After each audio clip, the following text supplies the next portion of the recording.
Connaissez-vous l'histoire de l'un des plus grands guerriers de tous les temps?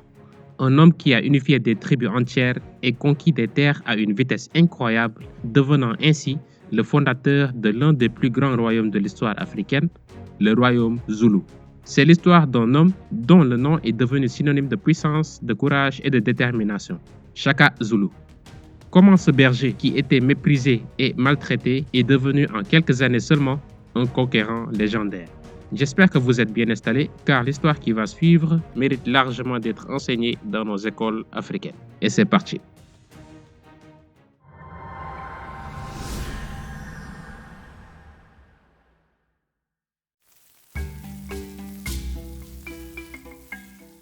Né en 1787 dans la province du KwaZulu-Natal, située actuellement en Afrique du Sud, Shaka est le fils du roi Sanzan-Garona Kajama et de la reine Nandi Kabebe. Mais comment parler de Shaka Zulu sans évoquer l'histoire de sa mère? Également surnommée mère de la destinée, Nandi Bébé fait partie des femmes africaines dont l'influence a marqué le destin d'un peuple tout entier. Elle est née vers 1760 dans la ville de Melmoth et est la fille du roi Bébé du clan Langeni. Comme toutes les autres filles de son âge, Nandi était une jeune fille ordinaire qui aimait bien la vie. Mais son destin change complètement le jour où elle fait la rencontre avec le prince Sanzan-Garona Kajama, lui-même fils du roi des Zoulous de l'époque, Jama Kandaba.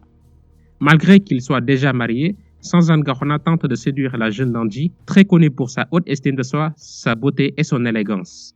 Mais un peu plus tard, lorsque Nandi tombe enceinte, les anciens et les conseillers de Sanzan-Garona expliquent au prince la gravité de la situation. Selon la tradition du royaume, il ne peut pas envisager d'épouser cette jeune femme comme troisième épouse au risque de perdre son droit d'accéder au trône. En effet, ils ont du mal à croire que Nandi est enceinte et affirment même qu'elle ne l'est pas, mais qu'elle souffre plutôt d'une maladie de l'estomac causée par le scarabée Ishaka, ce qui aurait provoqué d'ailleurs le gonflement de son ventre. Fatigué de toutes ces rumeurs, Sanzan-Garona finira par payer la dot et épouser Nandi, qu'il prendra finalement comme troisième épouse. Plus tard, Sanzan-Garona coupera tout lien avec Nandi et l'abandonnera seule face à sa grossesse. Au sein de sa propre tribu, Nandi devient la risée de tous, en particulier de ses coépouses qui la méprisaient et la haïssaient. Malgré le mépris qui l'entoure, Nandi sera sauvée et retrouvera espoir grâce à une prêtresse qui la recueillera. Cette dernière lui fera comprendre que sa grossesse n'est pas une calamité, mais que l'enfant qu'elle porte est celui d'une grande prophétie annoncée depuis les temps anciens. Selon cette prophétie, un grand chef naîtra du peuple Zoulou et révolutionnera toute la partie sud du continent africain. Cette prêtresse lui apprend également qu'elle sera reine. Donc c'est cette prophétie qui accompagnera Nandi tout au long de sa vie. Elle développera une résilience hors du commun face à toute cette adversité.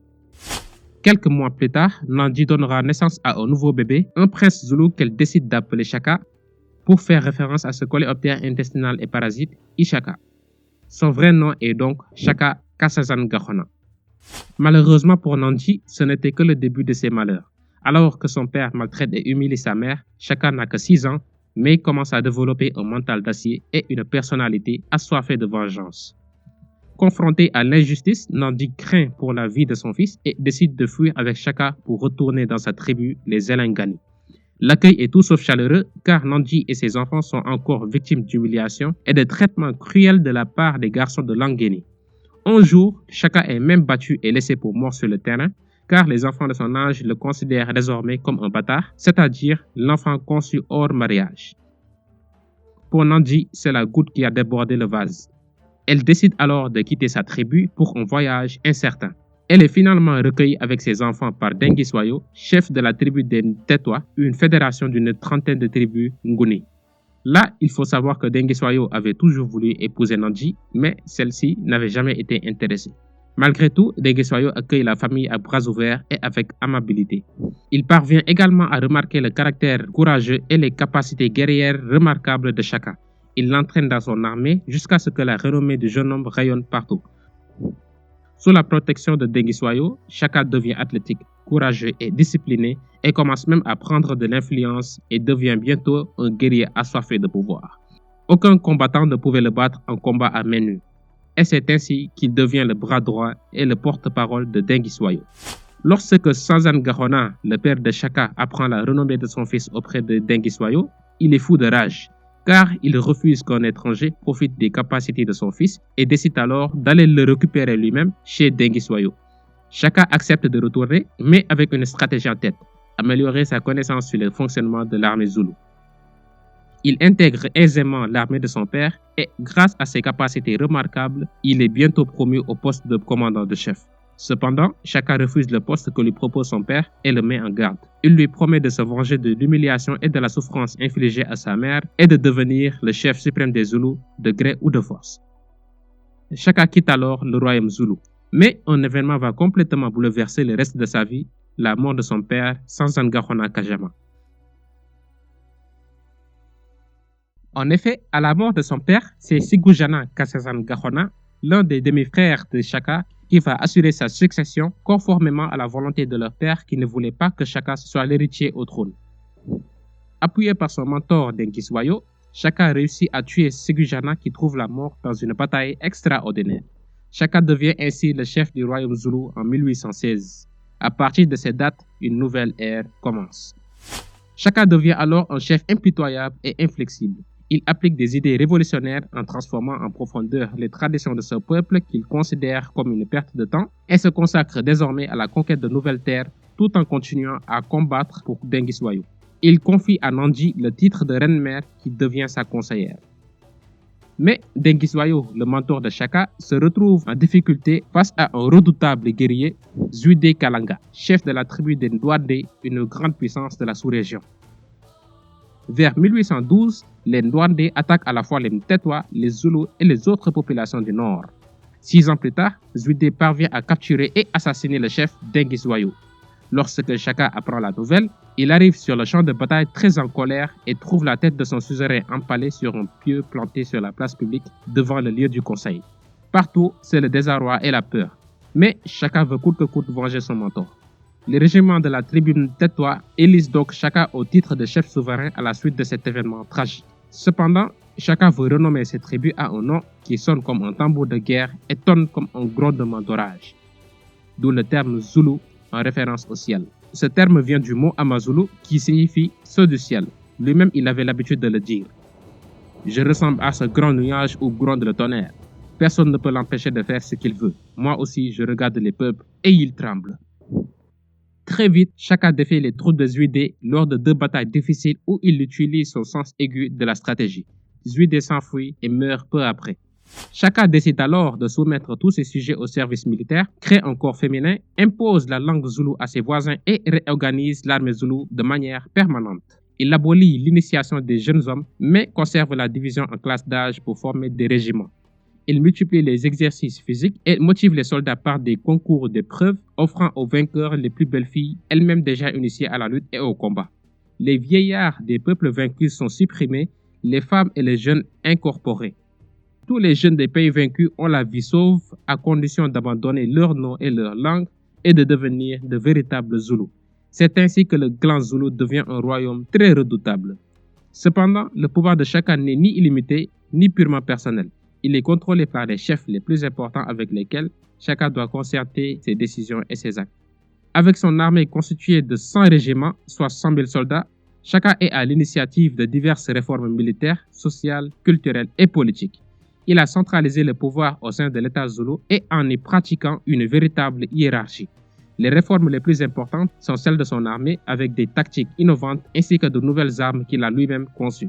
Grâce à de nombreux exercices et à une discipline stricte, Chaka renforce ses troupes qui deviennent rapidement la terreur du pays. Pour renforcer ses soldats, Chaka interdit le port des sandales et les endurcit en leur faisant courir pieds nus sur un sol épineux et rugueux. Selon lui, les chaussures ralentissent les mouvements. Quant à leur alimentation, elle est presque uniquement composée de viande. Au combat, c'est une discipline de fer. Reculer ou revenir sans son arme entraîne l'exécution capitale. Ainsi, il ne suffisait pas d'être brave. Il fallait donc être efficace, voire très efficace au combat. Une révolution dans l'armement donnera encore plus de vigueur à l'armée. Jusque-là, chaque soldat Ngoni avait 2 armes offensives, la lance de jet et la sagé pour le corps à corps, toutes 2 à longue hampe. Chaka supprime donc la lance de jet et garde la sagé, mais avec une hampe considérablement raccourcie et une lame très élargie appelée Ikloa. Pour Chaka, c'est très important psychologiquement de ne plus avoir d'armes longues à lancer. En effet, ces derniers développent la peur, le réflexe d'éloignement et de fuite une fois lancé. En revanche, le porteur d'une arme courte doit forcer son ennemi au corps à corps s'il ne veut pas être défavorisé, ce qui n'est pas le cas lorsque l'on possède une arme longue. Le but est donc d'inciter ces soldats à l'offensive permanente. Les autres armes sont la hache et le bouclier en peau de bœuf. C'est un bouclier traditionnel de forme ovale pointue, en peau de bœuf ou de vache utilisé par différents groupes ethniques parmi les peuples d'Afrique australe. Il sert de protection pour le buste et les cuisses. Chaka révolutionne la stratégie militaire de son armée. Il faut dire que sur ce point, il a beaucoup appris de son ancien mentor, Denghis Wayo. Il renonce à l'attaque traditionnelle en ordre dispersé qui ne permettait que les exploits individuels. La formation d'attaque en arc de cercle, appelée la tête de buffle par Chaka lui-même, est désormais privilégiée. Dans cette stratégie d'attaque, les troupes sont divisées en 4 corps. 2 ailes formant les cornes du buffle sont constituées des combattants les plus rapides à la course qui ont pour tâche d'envelopper les défenses adverses. Tandis que les 2 corps centraux, placés l'un derrière l'autre, forment le crâne. L'un est nommé poitrine et l'autre lombe. Opérant en mouvement tournant, les poitrines attaquent tandis que les lombes se cachent et n'interviennent que lorsque le combat est engagé. L'idée de cette fameuse technique est surtout d'en arriver coûte que coûte au corps à corps avec l'adversaire afin de pouvoir l'achever plus efficacement. Cette stratégie d'attaque de Chaka est probablement inspirée des techniques de chasse utilisées par les anciens bergers et chasseurs. En l'espace de 10 ans, Chaka a construit un grand empire dans le Natal, ce qui lui vaut le surnom de Napoléon africain. Cependant, sa manière de procéder, considérée encore comme très brutale et tyrannique, commence à agacer une bonne partie de sa population et même quelques-uns de ses compagnons les plus fidèles, ce qui entraînera bientôt sa chute. Mais l'événement majeur qui accélérera son déclin est le décès de sa mère, Nandji. En effet, à la mort de sa mère en 1827 suite à une dysenterie, Chaka est tellement bouleversé par cette nouvelle qu'il ordonnera qu'aucune plante ne soit semée durant l'année de deuil de sa mère. Pendant 1 an, il interdit aux gens mariés de vivre ensemble. La consommation de lait est aussi interdite. Bien que ce rituel de deuil ait été observé dans la tradition zoulou, cela provoque une vague de colère parmi la population et ses fidèles commencent à le considérer comme ayant perdu la raison. Les circonstances exactes de la mort de Chaka sont floues, mais il est possible qu'il ait été assassiné par ses demi-frères Dengan et Mlangana le 22 septembre 1828 à l'âge de 41 ans. Après la mort de Chaka, le royaume zoulou reste redoutable et n'a cessé de conquérir, même face aux colons britanniques qui ont été vaincus lors de la bataille de Sandwana en Afrique du Sud le 22 janvier 1879. Cependant, après 6 mois de guerre, les Zoulous se font battre par les Britanniques et le royaume occupé puis annexé. Sous les successeurs de Chaka, que sont Dengan, Mpande et Tcheswayo, la monarchie zoulou a profondément influencé le cours de l'histoire africaine. Ainsi se termine notre voyage dans l'histoire de Chaka Zulu. Grâce à son charisme, sa vision et son intelligence militaire, il a réussi à unifier les tribus zoulous et à laisser une empreinte indélébile sur l'histoire de l'Afrique australe. Souvent présenté comme un tyran barbare, Chaka reste néanmoins l'un des plus grands conquérants de l'histoire africaine et son nom mérite largement d'être enseigné dans les écoles. Toutefois, pour comprendre pleinement sa grandeur, il faut mentionner sa mère, la reine Nandji, comme nous avons pu le voir précédemment. Et vous, que pensez-vous de cette histoire de Chaka Zulu? À très bientôt pour d'autres récits sur l'histoire de l'Afrique.